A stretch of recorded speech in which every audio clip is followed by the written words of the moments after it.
السلام علیکم، S M news کے ساتھ میں ہوں سید مقدر رضا۔ خبروں کے سلسلے کو مزید آگے بڑھاتے ہوئے خبر شامل کرتے ہیں شہر علی پور چٹھا سے، جہاں پر شہر علی پور چٹھا کی مشہور سماجی سیاسی شخصیت شفیق الرحمان ڈار کی عمرے سے واپسی پر انجمن تاجران نے بھرپور استقبال کیا ہے، کہ جس میں صدر جناب اعجاز احمد سندھو، تبریز احمد سندھو، رانا طارق سلطانی، عبدالرؤف سینئر نیب صدر، سکریپ ڈیلر ادریس مہر، ایڈوکیٹ ابو بکر، صدر زرگر آسم، محسن خان اور شہر کی دیگر انجمن تاجران برادری نے بھرپور ویلکم کیا ہے۔ انجمن تاجران نے مختلف شہر کے بارے میں مختلف اپنی رائے سے آگاہ کیا ہے۔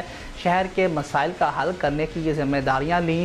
اعجاز احمد سندھو نے کہا کہ شہر علی پور چٹھا ہمارا بہت پیارا اور خوبصورت شہر ہے، اس کو صاف رکھنا، اس کو ڈسپلن میں رکھنا ہماری سب شہریوں کی ذمہ داری ہے۔ انہوں نے کہا کہ شہر میں مین جو مرکزی کردار ادا ہو رہا ہے، سارا کریڈٹ ہماری ایم پی اے چودھری عدنان افضل چٹھا صاحب کے بہت تہ دل سے ہم شکر گزار ہیں اور ان سے اچھی امیدیں وابستہ رکھتے ہیں، کیونکہ وہ ایک الحمدللہ ورکر آدمی ہیں اور انہوں نے جو کہا ہے وہ کر کے بھی دکھایا ہے۔